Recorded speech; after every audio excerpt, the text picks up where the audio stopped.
ating mga Jolly guests as we proceed sa ating next segment. So tayo po ay magja-Jolly Kids Game. Ayan. Since marami tayong Jolly Kids dito,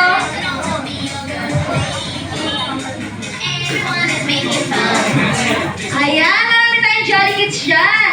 So sa ating mga Jolly Kids, pwede na po kayo lumapit kina Mami and Daddy. Baka dahil nasa kanila na ang item na hahanapin ang hinahanap ni Ate Shanta.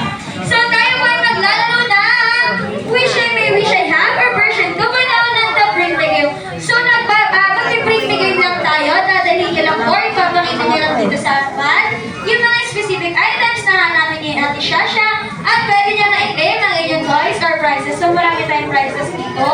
Kaya sa mga Jolly Kids, lahat po tayo ay makikooperate. Ayan, sa ating mga mamis and daddies, tulungan po natin ang ating mga kids para po sila makakuha ng ating mga prizes.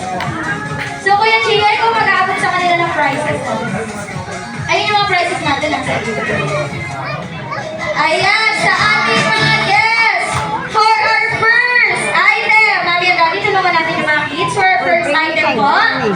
Ito po ay ginagamit nila ate, Mami, tita, at pati na rin si Lola.